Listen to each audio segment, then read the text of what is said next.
Queridos, eu tenho certeza que você que tem filho pequeno ou já teve filho pequeno, já passou pela experiência de educar muito bem seus filhos. Eu espero que assim seja o seu propósito, ou foi o seu propósito, esse foi o meu propósito.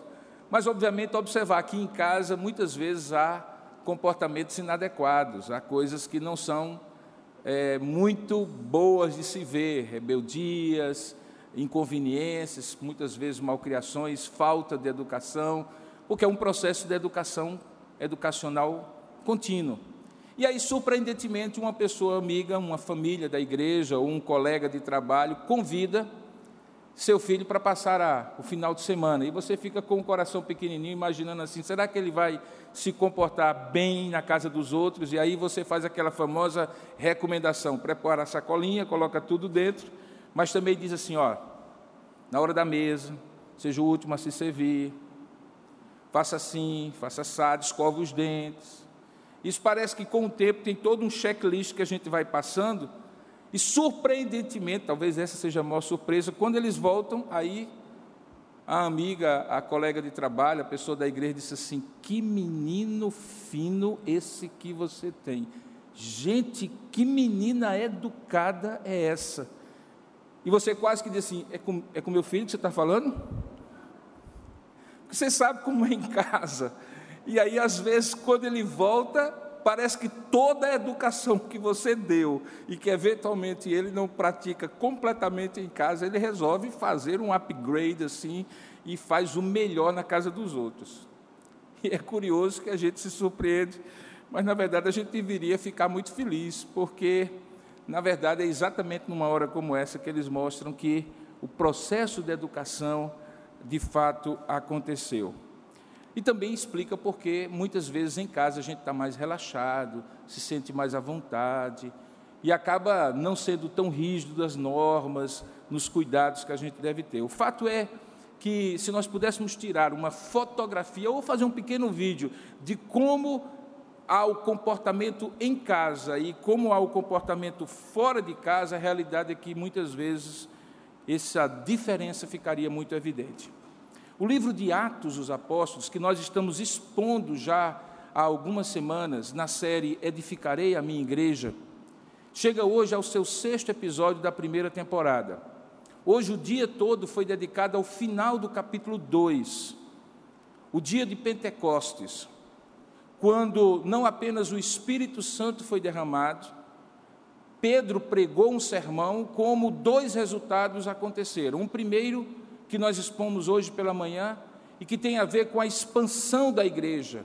3.000 pessoas atenderam ao convite de se arrepender, de serem batizados em nome do Senhor Jesus e de receberem o dom do Espírito Santo, que foi a ênfase que Pedro pregou no seu sermão. E para fechar esse capítulo 2, que eu disse que é um capítulo quase perfeito na estrutura da narrativa dele, nós hoje vamos ver como era a vida desses primeiros cristãos. Não apenas como os primeiros membros da igreja se tornaram membros da igreja cristã em Jerusalém, mas como eles passaram a viver. E aí nós vamos ver essas 2 dimensões.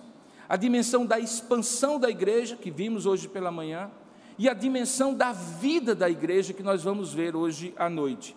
E para isso eu gostaria de convidá-lo a abrir a palavra do Senhor em Atos capítulo 2, verso 42 a 47. Atos capítulo 2, 42 a 47. O tema é como viviam os primeiros cristãos, a vida real, dentro de casa e fora de casa, o comportamento dentro de casa e o comportamento fora de casa dos primeiros cristãos.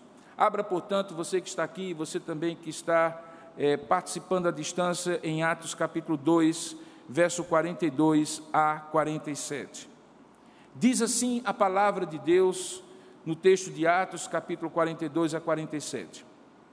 E perseveravam na doutrina dos apóstolos e na comunhão, no partir do pão e nas orações. Em cada alma havia temor, e muitos prodígios e sinais eram feitos por intermédio dos apóstolos. Todos os que creram estavam juntos e tinham tudo em comum. Vendiam as suas propriedades e bens, distribuindo o produto entre todos, à medida que alguém tinha necessidade. Diariamente eles perseveravam unânimes no templo, partiam pão de casa em casa e tomavam as suas refeições com alegria e singeleza de coração, louvando a Deus e contando com a simpatia de todo o povo. E enquanto isso, acrescentava-lhes o Senhor, dia a dia, os que iam sendo salvos. Que Deus abençoe a sua palavra lida e abra o nosso entendimento para compreendê-la. Amém. Curva a sua cabeça por um instante, feche os seus olhos, vamos pedir isso a Deus. Tanto você que está aqui, como você que nos acompanha nos canais oficiais da IP Tambaú.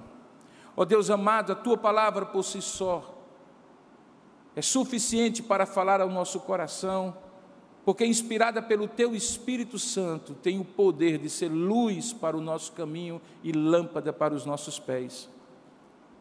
E por isso, ó Pai, ela dispensaria qualquer explicação.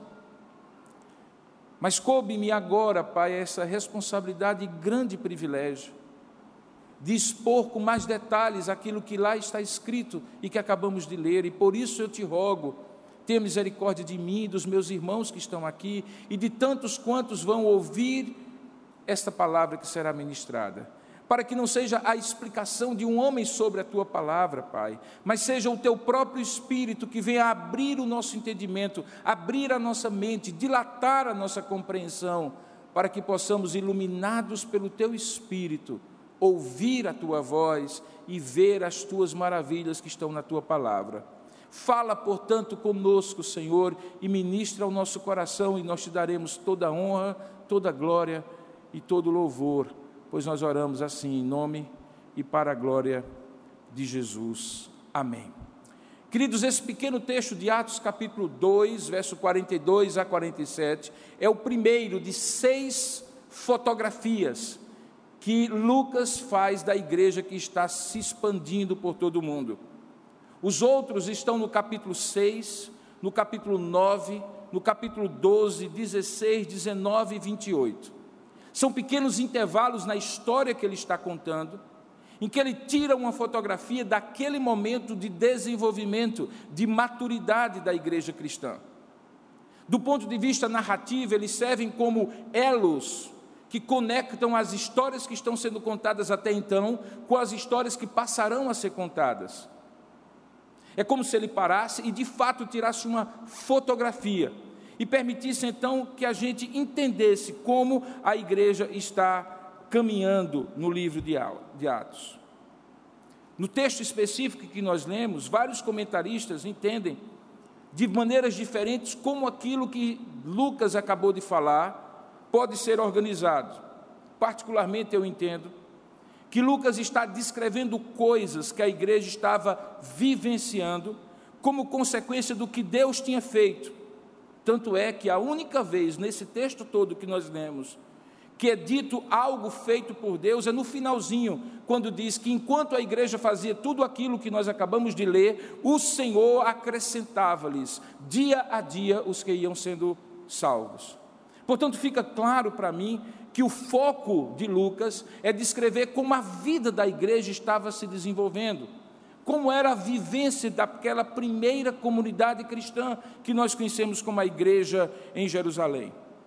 Particularmente, eu entendo que se você comparar a igreja, como o próprio apóstolo Paulo compara, com um corpo, com um organismo vivo, com um edifício vivo, você vai perceber que aquele mesmo princípio biológico de que um organismo saudável é necessário para que o desenvolvimento e o crescimento aconteça, porque onde não há saúde, não há crescimento e desenvolvimento saudável. Assim também, na igreja de Cristo, a saúde da igreja é a condição indispensável para que ela cresça de maneira saudável.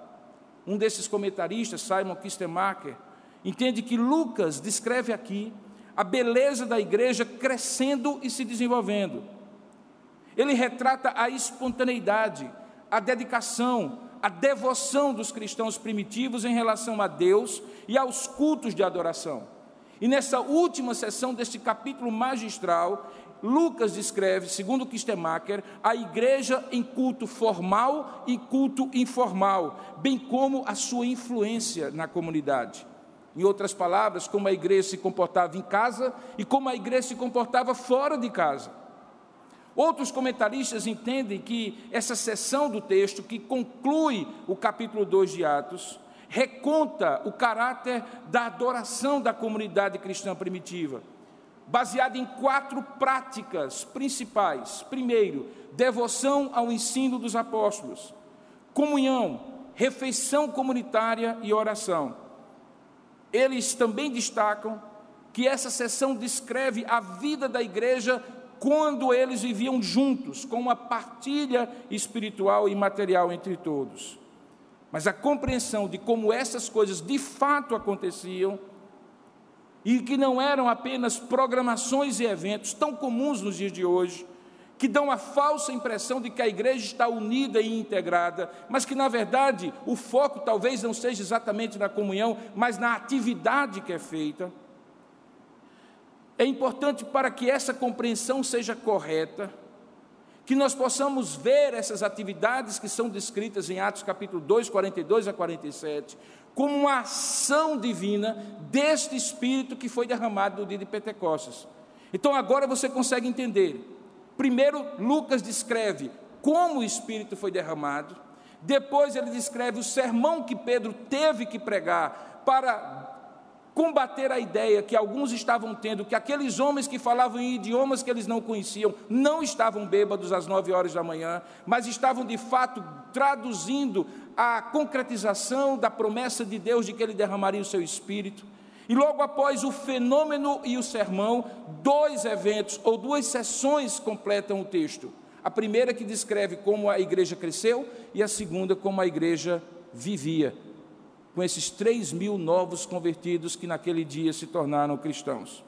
Então é preciso entender que aqui não é a ação de um programa de igreja, de líderes da igreja, de departamentos da igreja, como talvez hoje seja muito comum, mas é uma ação direta daquele Espírito que gera aquela igreja, e que está naquela comunidade de crentes em Jerusalém, dinamizando.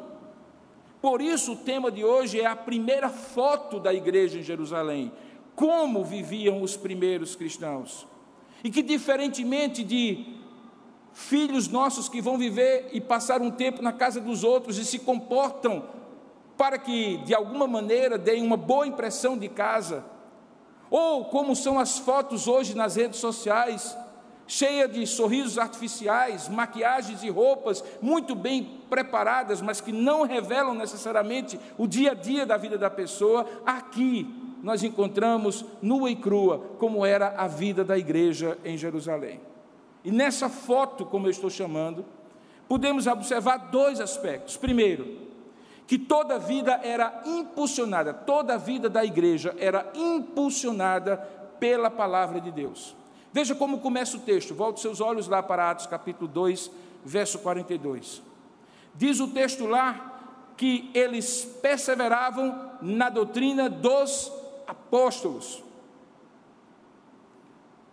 Se fosse traduzido uma paráfrase, eu diria que eles continuavam firmemente, persistindo em continuar naquilo que eles tinham sido ensinados. O depósito de fé que aqueles 12 homens tinham recebido de Jesus, e que o mesmo Jesus tinha dito quando os enviou a pregar o Evangelho a toda criatura, batizando-os em nome do Pai, do Filho e do Espírito Santo, e ensinando-os a guardar todas as coisas que vos tenho ensinado, era a base, a vida, o impulso daquela igreja. Nada acontecia sem a palavra, nada acontecia sem a direção da palavra, e a palavra naquela época, lembre você, não era um livro como nós temos hoje diante de nós. Na verdade, as escrituras do Novo Testamento ainda estavam sendo escritas para serem divulgadas às comunidades de fé que surgiriam depois da igreja de Jerusalém. A palavra aqui era aquilo que os apóstolos ensinavam de maneira verbal, contando o que tinham visto e testemunhado de Jesus Cristo, o que ele tinha ensinado, o que ele tinha feito, o significado da sua obra, da sua morte na cruz. E tudo isso era absorvido numa catequese, numa doutrinação, a doutrina dos apóstolos, na qual toda a vida da igreja se baseava. Nada era feito sem isto. O texto que diz aqui que eles perseveravam na doutrina dos apóstolos, no ensino ou na doutrina dos apóstolos, mostrava que a centralidade da palavra de Deus é o que conferia àquela comunidade um aspecto da sua vida, que é a sua natureza espiritual.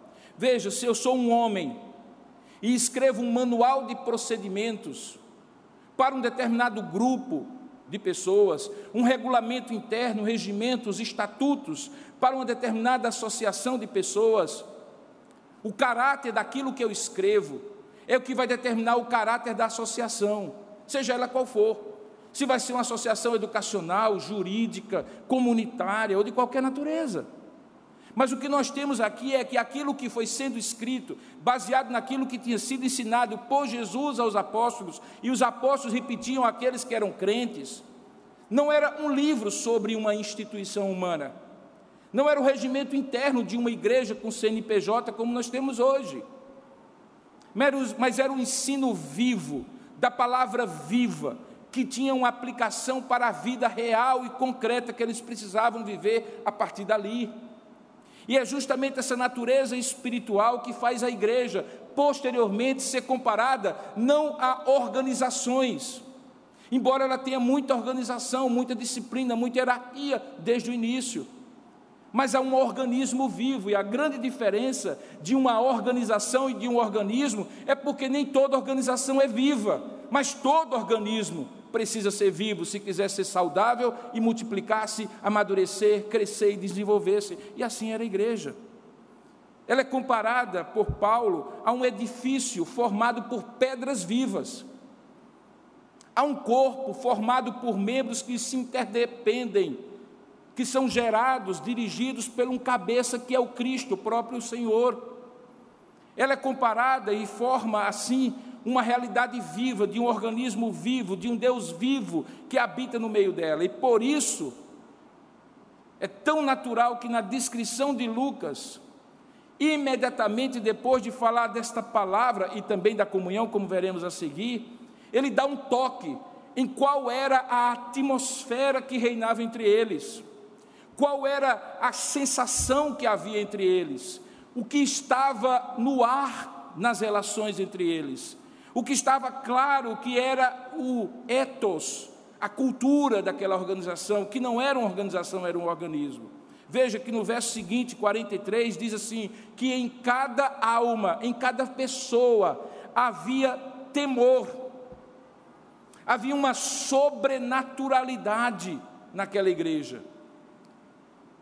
Veja, essa sobrenaturalidade era uma certa expectativa de que em qualquer momento o Espírito que estava ali com eles e neles agiria numa direção. Tanto é que o texto diz que, porque em cada alma havia essa expectativa reverente, o que é que Deus vai fazer hoje? O que é que Deus vai fazer agora? Para onde Ele vai nos levar? O que Ele vai nos falar? Quem Ele vai falar? Como Ele vai falar? O que Ele vai dizer? Ao mesmo tempo, muitos prodígios, veja aí o texto, muitos prodígios e sinais eram feitos por intermédio dos apóstolos. Esse temor é o senso de reverência que você tem quando entra na presença de Deus.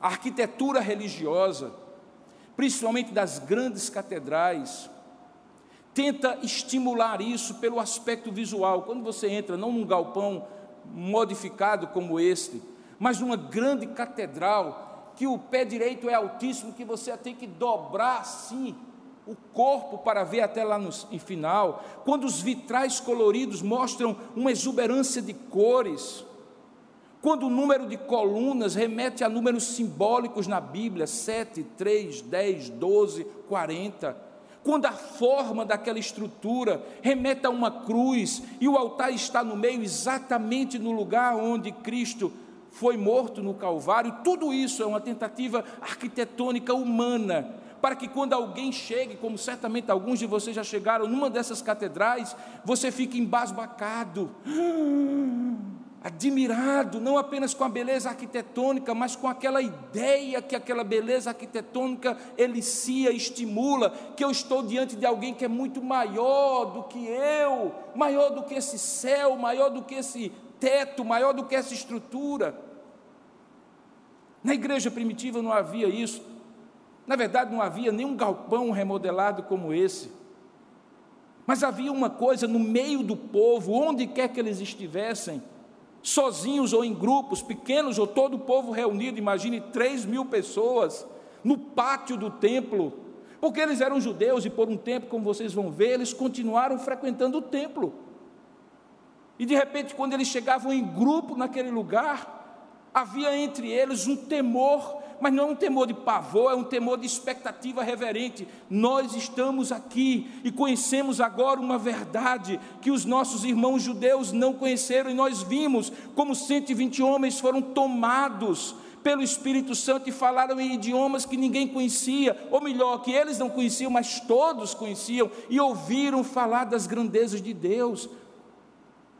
Nós vimos como Pedro, um pescador, limitado no seu conhecimento, foi tomado por Deus, e no dia de hoje pregou sobre esse Cristo, com ousadia, com coragem, fez as estruturas da casa de Israel balançar, ao dizer que vós o matastes, mas que também apontou que eles deveriam se arrepender, e nós nos arrependemos, que eles deveriam ser batizados, e nós fomos batizados, e que eles deveriam receber o dom do Espírito Santo, e nós recebemos. Como não ficar numa grande expectativa diante disso? Essa expectativa era pautada pela palavra. Por isso, no mesmo verso em que você encontra a descrição dizendo que perseveravam na doutrina dos apóstolos, na comunhão, no partir do pão e nas orações, como consequência disso, em cada alma havia temor, e muitos prodígios eram feitos por intermédio dos apóstolos. Esses prodígios e sinais são dois termos que vão acontecer frequentemente no livro de Atos. Na verdade, é um termo técnico que Lucas usa em vários momentos para descrever 3 ações sobrenaturais de Deus, porque em alguns momentos é milagres, sinais e prodígios, em outros momentos só sinais e prodígios. As maravilhas, como ele usa aqui, ou os prodígios, são justamente essas maravilhas e expressões do caráter e da ação de Deus que evocam uma admiração, daquele tipo que os discípulos tiveram, quando no meio de uma tempestade no mar da Galileia, Jesus dormindo dentro do barco é acordado e manda o mar se calar e os ventos se calarem, e tudo se faz bonança, e eles se olham uns aos outros e dizem assim: quem é esse? Quem é esse que até o mar lhe obedece e os ventos ouvem a sua voz? Perceba então que esses milagres, ou essas maravilhas de Deus, são manifestações de que Deus é Deus, e o resto é resto, inclusive nós. E a igreja então vivia nessa expectativa, na expectativa do que Deus poderia fazer a qualquer momento, e portanto, essa expectativa produzia um temor, uma sensação de que você está na frente de uma pessoa que é muito, muito, infinitamente mais maravilhosa do que você imagina, maior do que você imagina. Eu não sei se você já teve a possibilidade de ir a um lugar, creio que sim, quando uma pessoa está presente, e aquela pessoa é uma celebridade, como se fala hoje, ou uma pessoa no seu campo de atuação profissional, que a gente diz que é um bambambam, daqueles assim que você sonha, que você viu no livro, viu na televisão, diz assim: rapaz, eu estou aqui ouvindo uma palestra dessa pessoa, ou interagindo com essa pessoa. A sensação que a gente tem é assim: que coisa maravilhosa vai sair daqui, que impacto maravilhoso vai sair dessa pessoa, que coisa miraculosa vai sair dela, que a distingue de todos os outros. Agora imagine isso quando essa pessoa não é um homem, por mais poderoso que um homem pudesse ser, por mais famoso, maravilhoso, sábio, inteligente, capaz, em qualquer área do conhecimento humano, mas é o próprio Deus,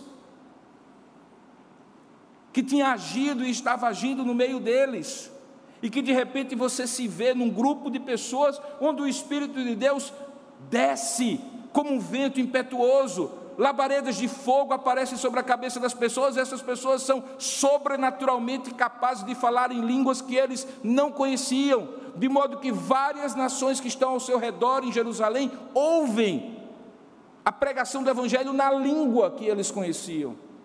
Era esse povo que tinha visto 3.000 pessoas. Gente, eu tenho certeza que se 30 pessoas que estivessem aqui, há um apelo no final da mensagem, dissessem: eu me arrependo e quero ser batizado e ser cheio do Espírito Santo, que todos nós ficaríamos extremamente admirados.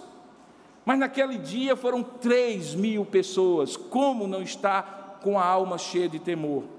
E como não ver as maravilhas, essas coisas que evocam este temor, e esses sinais que mostram e apontam para uma verdade divina? Sim, porque quando a gente fala em sinais, milagres, sinais e prodígios, nós estamos falando em coisas que são sobrenaturais, intervenções extraordinárias, que eliciam, que fomentam essa expectativa de temor e de admiração, e ao mesmo tempo que apontam para uma verdade. Os sinais de Deus não são operações feitas por Deus como um fim em si mesmo.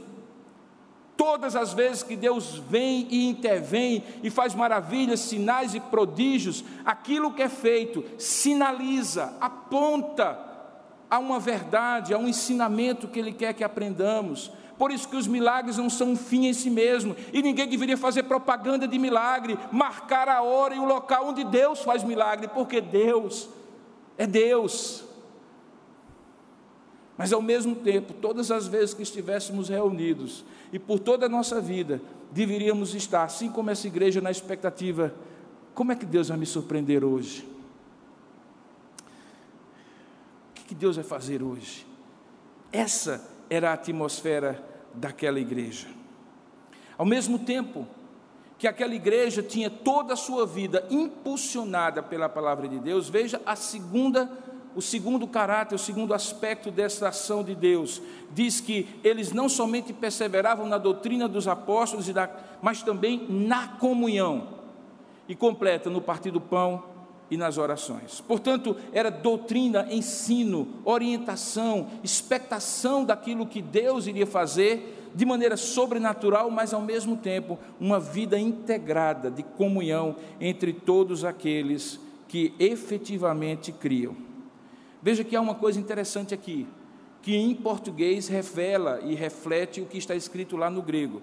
A expressão é que eles perseveravam tanto na palavra como na comunhão, porque tem um i aí. Eles perseveravam unanimemente na palavra e na comunhão. Poderia ser assim: e eles perseveravam na palavra e também perseveravam na comunhão. Mas entre partir do pão e oração, só tem uma vírgula, porque lá no grego e aqui no português não são coisas distintas. É como se o texto estivesse dizendo assim, que esta comunhão era revelada e manifestada na maneira como eles partiam o pão e na maneira como eles oravam. A oração e o partir do pão deles eram manifestações dessa comunhão sobrenatural que o Espírito de Deus estava gerando naquela igreja.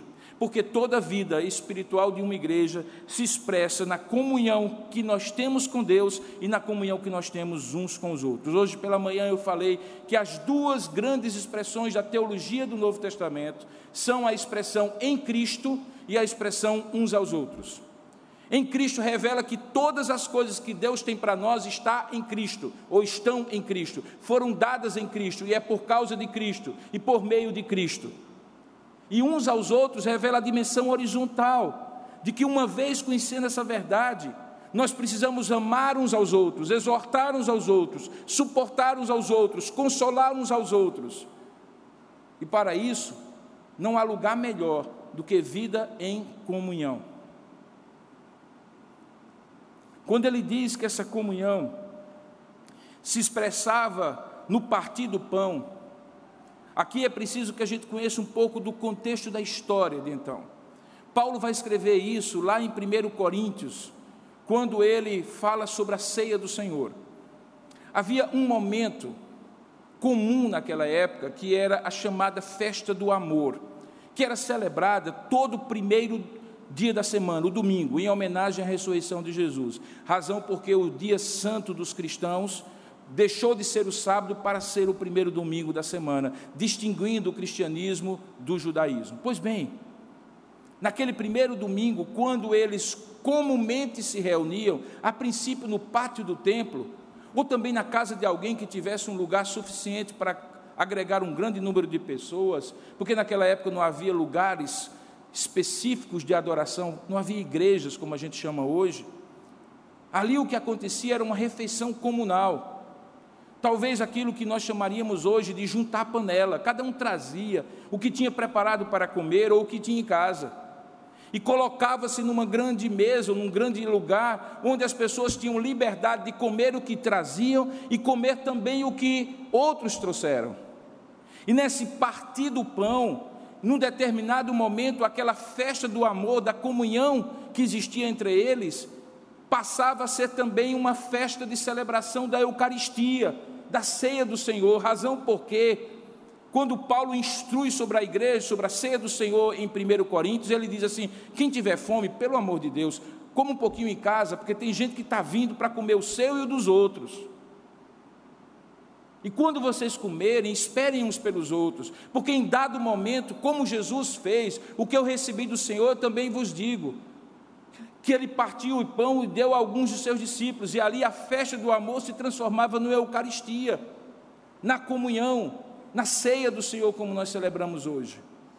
Qual era a ideia? A ideia é que era impossível você dizer: este é o meu corpo, dado em favor de vós, fazer isto em memória de mim, isto é o meu cálice, dado em favor de vós, o cálice da nova aliança que faço convosco em meu sangue, sem que a vida deles estivesse em comunhão. E por isso, antes de dividirmos o pão e o vinho hoje, é preciso que nós olhemos se o nosso coração não está cheio de ira, de ressentimento, de mágoa, de desavença com aqueles com quem eu divido o pão. Naquele momento era um ato contínuo, fazia a festa, a comunhão, a refeição comum, e no meio daquela comunhão se celebrava a Santa Ceia. Por isso que é dito que eles estavam juntos no partir do pão, e naquele partir do pão havia culto junto, eles oravam uns pelos outros. Observe que no verso 46, logo em seguida, ele dá os detalhes de como isso acontecia. Diz que eles partiam o pão de casa em casa e tomavam as suas refeições com alegria e singeleza de coração. Não era o banquete que importava, era a comunhão que era necessária. Observe que nesse verso, justamente 46, fica tão claro como era o Espírito que fazia isso, porque era conectada com a presença viva do Espírito Santo no meio deles. É dito assim, que porque eles diariamente perseveravam unânimes no templo, eles também partiam de casa em casa o pão e tomavam as suas refeições com alegria e singeleza de coração. Ou seja, a comunhão deles com Deus e uns com os outros não estava restrita a alguns momentos, tipo, eu vou para a igreja para ter comunhão com os meus irmãos. Era diariamente, é o texto aí, o advérbio de tempo, diariamente. Era em qualquer lugar e era contínua, porque diz que eles perseveravam diariamente unânimes, com o mesmo propósito e unanimidade de propósito no templo e também de casa em casa, porque não estava restrita também ao lugar. Isso podia acontecer no templo, mas podia acontecer em casa. Quem movia isso era a igreja, mas a igreja era movida pelo Espírito, por isso não era necessário fazer uma programação para as pessoas estarem juntas, porque essa vida era real, genuína, singela, impulsionada pelo Espírito e norteada pela palavra. Naturalmente essas pessoas estavam em comum, e diz o texto que elas estavam em comum e comiam a sua refeição com alegria e singeleza de coração. Só existe um livro do Novo Testamento que tem a palavra alegria mencionada mais vezes que o livro de Atos, que é o livro de Filipenses. a epístola da alegria. Mas Atos, se você puder fazer um estudo temático, você vai encontrar nada mais, nada menos do que 47 referências sobre a alegria da igreja no livro de Atos. E não era porque tudo estava bem, porque eles viviam sob perseguição. Era uma alegria de fruto do Espírito Santo, porque aquela igreja vivia na comunhão com Deus e uns com os outros. Em sua comunhão, como eu disse, eles partiam o pão em suas casas, comiam juntos com alegria. Um outro aspecto dessa comunhão é que voluntariamente, não por força da expropriação do Estado, como no caso do comunismo, mas voluntariamente, pessoas que tinham um pouco mais, vendiam as suas propriedades e compartilhavam, não dividindo igualitariamente por todos, mas à medida que alguém tinha necessidade, não havia necessidade porque alguém estava disposto a dividir com quem tinha necessidade. Não era obrigatório, era espontâneo. Mas como é possível que o coração naturalmente egoísta do homem espontaneamente divida aquilo que é seu? É impossível, é virtualmente impossível, a não ser que o Espírito Santo toque o coração daquele homem. E se havia alguma coisa que movia aquela igreja, era o Espírito Santo todo o tempo trabalhando no meio dela. Então veja, essa dupla temática, de que eles perseveravam unânimes na doutrina do Senhor, na doutrina dos apóstolos, e que eles perseveravam unânimes na comunhão, eram as duas características daquela igreja. E ao mesmo tempo que o texto diz o que a igreja fazia por causa dessas duas características, o texto também registra o que Deus estava fazendo por meio da igreja. Era aquilo que Deus estava fazendo com eles e por meio deles fora de casa. E o que é que Deus estava fazendo com eles fora de casa? Volta ao texto e você vai ver. Enquanto isso, acrescentava-lhes o Senhor dia a dia, verso 47, os que iam sendo salvos. A igreja se preocupava em ser saudável e viva. E como todo organismo saudável e vivo, ele dá frutos, ele cresce, ele amadurece, ele desenvolve. O que é que você faz quando você tem um filho pequeno? Você cuida dele, você dá uma boa alimentação, você evita que ele adoeça, você estimula aquela criança, você garante que ela tenha um bom tempo de repouso. E o que vai acontecer com aquela criança? Naturalmente ela vai crescer, ela vai amadurecer. Você não se preocupa em que ela cresça, você se preocupa em que ela esteja saudável, bem nutrida, bem estimulada, e ela naturalmente vai crescer.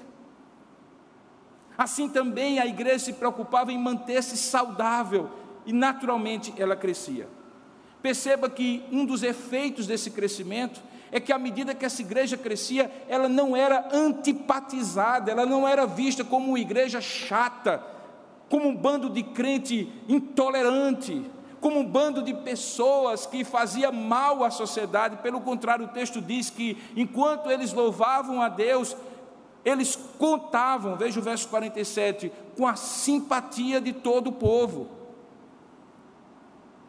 Esse era o retrato da igreja. Agora eu quero combinar com você o seguinte: vamos tirar um retrato da igreja agora?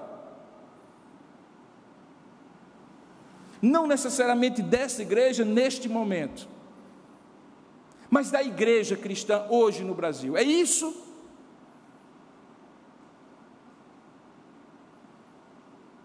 Ah, não é, irmãos? Em alguns momentos talvez seja, mas não é a constância da igreja ser isso, de perseverar na doutrina dos apóstolos. Pelo contrário, de um organismo vivo, as igrejas tenderam em 2000 anos a se tornarem organizações mortas. Precisamos marcar dia e hora para nos encontrar, e mesmo com dia e hora marcada e lugar para nos encontrar, frequentemente você percebe que não há aquele mesmo desejo de estar junto, a qualquer tempo, a qualquer hora, na expectativa de que Deus vai aparecer em aspas, e vai agir no meio de nós. O que aconteceu nesses 2000 anos de história é que essa igreja foi perdendo progressivamente essa vitalidade na medida em que ela foi substituindo saúde por hierarquia, por organização formal e humana, por valores institucionais, que são até importantes em outros momentos da história para dar um mínimo de interface com a sociedade. Nós não podemos, por exemplo, nos reunir nesse lugar sem que tenhamos licença para reunir nesse lugar, sem que tenhamos um CNPJ, sem que tenhamos obrigações legais a cumprir. Porque com a evolução da sociedade, o Estado, as normas sociais, obrigam também as entidades religiosas, entre as quais a igreja, a cumprir determinadas obrigações. Mas isto não é igreja. Isto é Igreja Presbiteriana de Tambaú. Mas a igreja é o que está aqui diante dos meus olhos. A igreja é nós aqui na presença de Deus, que transcende normas e estruturas. Não é contra as normas e estruturas, mas transcende, se ela quiser ser tão gloriosa como ela foi nos primeiros dias, se ela quiser contar com a simpatia de todo o povo. Nessa grande crise da pandemia, conversando com os presbíteros da igreja e vendo como as coisas estavam caminhando, como nós iríamos ter restrições ao nosso funcionamento, eu criei uma imagem e disse para os presbíteros que eu percebia que tudo estava se organizando e todos os papéis daquela grande narrativa estavam sendo assumidos por pessoas e por instituições. Mas faltava um papel, o papel dos intolerantes, o papel dos rebeldes, dos egoístas, daqueles que não colaboram para o bem de todos, o papel daqueles que vão ser depois acusados de serem os grandes disseminadores da pandemia. E eu disse para os presbíteros: eu não quero esse papel para a Igreja Presbiteriana de Tambaú, porque esse papel é o papel do bandido da história, e a igreja não pode assumir esse papel de bandido da história. Daí todo o nosso cuidado, para ao mesmo tempo desejando ter todos os irmãos aqui, não entrarmos na antipatia de todo o povo, por sermos considerados uma igreja que não está nem aí com a saúde de todos, o que importa é estar ali e arrecadar seus dízimos, como tem sido a narrativa.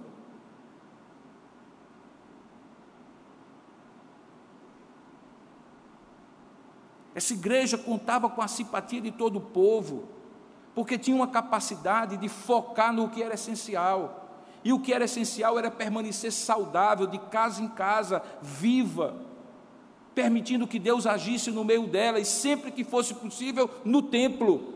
Mas quando não fosse possível, e logo em seguida passa a não ser possível, quando eles são perseguidos e têm que pegar as coisas e sair de Jerusalém e correr para não morrer, essa igreja que estava acostumada a não limitar-se ao tempo nem ao espaço, a um dia e hora para se reunir, a uma organização formal, essa igreja estava viva, e por onde 2 ou 3 iam sendo espalhados pela perseguição, igrejas iam surgindo, porque essa vida estava ali, viva no meio deles, e podia ser reproduzida onde quer que eles estivessem.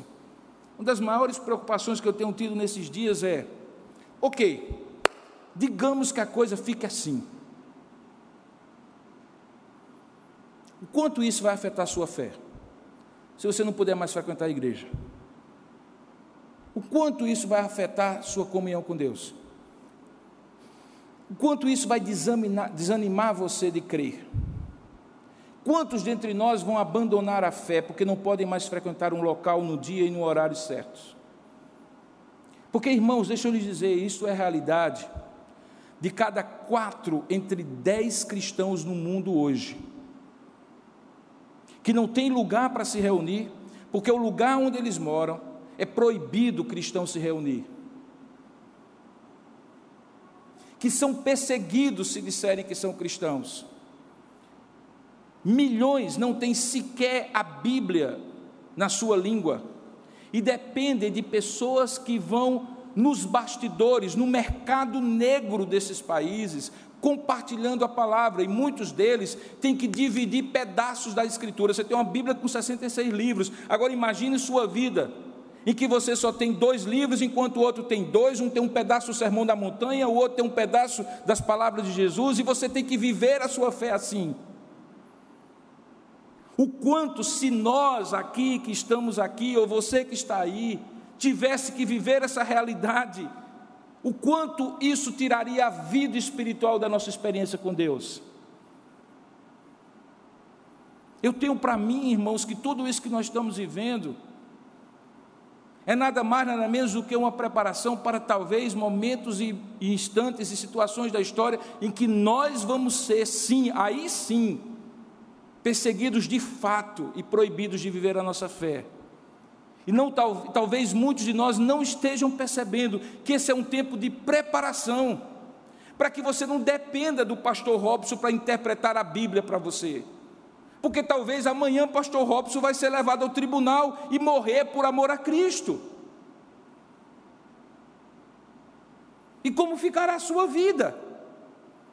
Como ficará a sua espiritualidade quando você, homem, tiver que liderar sua esposa e seus filhos, abrir a Bíblia e fazer com ela dentro da sua casa o culto a Deus, e você for o pregador? Como é que isso será?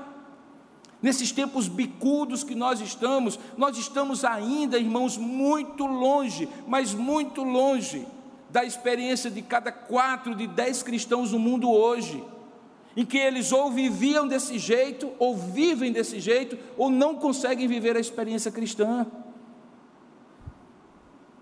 Então, ao invés de ficarmos fazendo mimimi contra decretos de autoridades públicas, vamos aproveitar essa oportunidade para aprofundar a nossa experiência com Deus, porque a palavra de Deus revela de maneira muito clara que antes de melhorar, essas coisas vão piorar muito, até que Cristo volte e reine entre nós e sobre nós. Vamos focar no que é essencial, vivenciar a nossa fé, conhecer profundamente a Deus, caminhar com Deus, cuidar uns dos outros, se importar uns com os outros, orar uns pelos outros, porque é isso que nos cabe fazer em momentos como este, do início da igreja, quando a igreja estava começando a viver a experiência comunitária, e também em vários momentos ao longo de 2000 anos da história, como o império perseguiu aquela igreja, e a igreja tinha as catacumbas de Roma para frequentar, as catacumbas e os cemitérios subterrâneos de Roma para fazer os seus cultos. Hoje é chique os cristãos colocarem um peixinho no carro, porque eles sabem da história, que aquele peixinho que tem em grego o nome de ictus, peixe em grego é ictus, é na verdade um acrônimo, uma sigla de Jesus Cristo, Filho de Deus. E portanto, quando eles desenhavam lá nas catacumbas de Roma, ou quando eles se encontravam e não podiam dizer que eram cristãos uns aos outros, eles desenhavam o peixinho, e se o outro soubesse que era ser cristão, o outro identificava o outro como cristão. Hoje é chique colocar no carro, falar sobre ele. Naquela época, quando eles foram perseguidos, era uma questão de sobrevivência, e eles não ficavam entrando em ações contra o Império Romano para ter liberdade religiosa.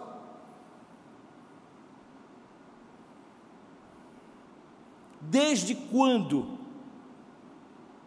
cristãos precisam lutar pela realidade, pela liberdade religiosa? Eu vou dizer quando os cristãos deixaram de ser um organismo vivo, que não depende do tempo nem da hora, do local ou da estrutura organizacional para existir, e passaram a depender de tudo isso, ou seja, quando deixaram de ser um organismo para ser uma organização, que precisa ser regulada, e de fato não precisa. Como eu falei, há uma vida, ou melhor, há uma máxima na vida biológica dos organismos. é que a saúde de um organismo determinará o seu bom funcionamento, o seu desenvolvimento e o seu crescimento. Ou seja, saúde precede maturidade e crescimento. Pois bem, a vida saudável da igreja sempre determinará o crescimento saudável da igreja. Há outros crescimentos de um organismo, que às vezes são até mais acelerados, mas que não são saudáveis. O nome deles é câncer. No câncer, o crescimento disfuncional e descontrolado de células e de tecidos doentes dá a impressão que alguma coisa dinâmica e viva está crescendo ali, e está para a morte e não para a vida. Mas eis aqui o retrato, a foto de uma igreja que era saudável e por isso crescia. É esse retrato que eu devo olhar todo dia de manhã cedo no meu celular e dizer assim: eu, Igreja Presbiteriana de Tambaú, estou sendo isso? Eu, família de Robinson e Cefra, estou sendo isso? Eu, Robinson, independentemente de ser pastor, estou sendo isso? Porque isto é saúde, crescimento e maturidade verdadeiras de uma igreja cristã. Por isso Lucas tira esta foto logo no início e diz assim: esta é a foto original. Ele vai tirar outras fotos ao longo do livro, e você vai comparar as outras fotos de outros momentos com esta foto, e vai dizer: mantém-se assim, ou não mantém-se assim.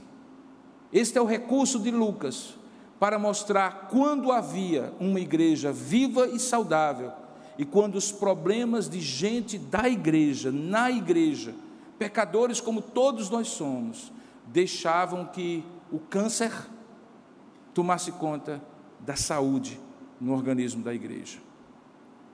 Alguns interpretam que valorizar excessivamente a igreja de Cristo primitiva é uma ingenuidade teológica. Muitos dizem, por exemplo, nessa parte do texto que diz que eles vendiam as suas propriedades e dividiam entre si, de modo que quem tivesse necessidade era suprida a sua necessidade. E muitos dizem assim: eles faziam isso porque eles pensavam, coitados, eles pensavam que Cristo ia voltar a qualquer momento, e por isso eles faziam isso. De fato, irmãos, eles pensavam mesmo, e por isso faziam assim. O que me surpreende é que nós não pensemos a mesma coisa. O que me surpreende é que nós achemos que vamos ficar aqui para semente. O que me surpreende é que depois de 510 mil pessoas morrendo, porque vai ser isso o número da manhã, a cada dia aumenta, eu e você não cheguemos à conclusão de que todos aqueles projetos humanos, que essas 510 mil pessoas, todo o investimento aqui nessa terra, nesse momento, não ficou para trás. E por isso deveríamos nós reconsiderar onde estamos colocando o nosso tesouro, porque onde estiver o nosso tesouro, estará o nosso coração. Eu não diria que é ingenuidade da igreja fazer e ser dessa forma. Eu diria que era símbolo e clara manifestação de um reconhecimento de que somos peregrinos e forasteiros, e que o tempo que estivermos aqui, tendo o que comer e tendo o que vestir, como Paulo escreve nas suas epístolas, sejamos felizes, porque nada trouxemos a este mundo e nada deste mundo nós levaremos conosco. A igreja vivia assim porque cria nisso. Ninguém era obrigado a vender nada, mas ninguém conseguia reter para si mais do que precisava, vendo alguém passando necessidade. O que mudou? O que mudou é que nós nos tornamos, com raríssimas exceções de irmãos e comunidades, igrejas que acham que estarão aqui para sempre. que porque Cristo passou já 2000 anos sem ter voltado, que Ele não voltará mais. Quando na verdade a palavra de Deus diz que aí sim nós deveríamos estar mais atentos e viver essa vida saudável desta igreja, verdadeiramente igreja do Senhor, porque à medida que o tempo passa, o dia da sua volta se aproxima. Sejamos, portanto, irmãos, uma igreja saudável, cuja fotografia não é maquiada, não tenha sorrisos artificiais e poses muito bonitas para redes sociais. Sejamos uma igreja que em qualquer momento, se Deus tirar um retrato de nós, uma fotografia espiritual da nossa vida com Deus, aquilo que se vê seja tão glorioso que o povo deseje ser aquilo que nós estamos ali manifestando. Que Deus nos ajude a sermos essa igreja saudável. O capítulo 2 de Atos se encerra nessa perspectiva. E aí no capítulo 3 e 4, nós vamos ver as primeiras manifestações desses milagres, sinais e prodígios que eram feitos como expressão da manifestação espiritual do Espírito Santo no meio dessa igreja. Deus nos ajude, será motivo e foco dos nossos próximos episódios na série Edificarei a Minha Igreja. Vamos nos colocar de pé nesse momento e vamos nos apresentar diante de Deus nesta hora.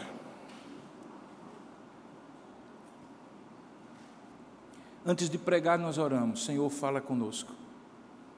Abre o nosso entendimento. Nos ajuda a compreender a Tua palavra. Pergunta agora que eu faço é: Ele falou com você? Você teve o seu entendimento aberto? Você compreendeu o sentido da mensagem que Deus trouxe para nós hoje? Agora a pergunta é: o que é que você tem a dizer a Deus?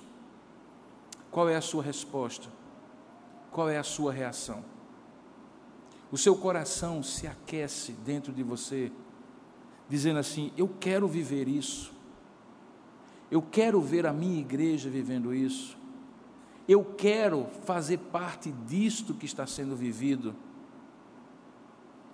Ou isso vai ser para você um retrato como aqueles amarelados de antigamente, que alguém diz: bom era nessa época, mas não faz nenhum esforço para que aquela época se torne esta época. Quem vive de recordações do passado é museu, irmãos. Nós somos um povo vivo que vive na presença de um Deus vivo. Isto aqui é o que Ele quer para nós hoje, e vai depender exclusivamente de darmos lugar ao Espírito Santo para fazer isso agora, que Ele havia feito naquela época, que Ele fez naquela época e ao longo do tempo. Curva então sua cabeça, feche os seus olhos, coloque sua vida diante do Senhor. Busque a Deus em oração e diga a Deus qual é a sua resposta, o que você tem a dizer ao Senhor diante daquilo que você ouviu. Tanto você que está aqui, como você que participa conosco à distância. Vamos orar, queridos.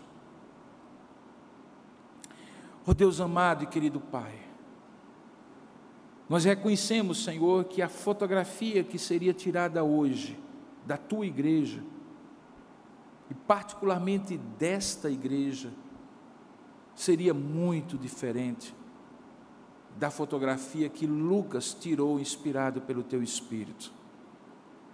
Algumas coisas que ele viu, certamente ele veria hoje, mas há muitas coisas que já não são vistas hoje, e não é apenas porque é diferente o tempo e a época, mas é porque é diferente, Senhor, a atitude do Teu povo, que Tu chamas para ser Teu. Por isso, nesta hora, nós rogamos a Tua bênção e a Tua graça sobre cada um de nós, para que possamos vivenciar essas verdades que estão postas no texto, não apenas como igreja, esperando que as coisas aconteçam no todo, mas a começar em mim, como diz aquela música antiga, a começar em mim, quebra corações, ó Pai, que eu seja esse vetor de vida no meio da tua igreja, que receba vida pelo teu Espírito e manifeste vida a todos que estão ao meu redor. Ó Deus, tira de nós, Senhor, aquelas cracas que vão se juntando no casco do navio depois de muitas viagens pelo mar, que nós possamos perceber que isso enferruja, corrói a estrutura da nossa fé, mas que sejamos purificados, limpos, raspados de tudo aquilo que não é do Senhor e que muitas vezes se agrega, se junta, cola em nós, na nossa vida com Deus. Ajuda-nos, ó Pai, para que nesses últimos tempos, sim, Pai, nós sabemos que a qualquer tempo o Teu Filho volta, e que todas essas manifestações que nós vemos ao redor, no mundo inteiro, apontam para uma crescente aceleração para aquele dia da Tua volta, e que à medida que Ele esteja próximo de voltar, o nosso procedimento seja santo e verdadeiro diante de Ti, como esta igreja que acabou de ser retratada. Ajuda-nos, ó Pai, como Tua igreja, a ser isto que esta igreja retratada foi. É isso que nós te oramos em nome e para a glória de Jesus. Amém.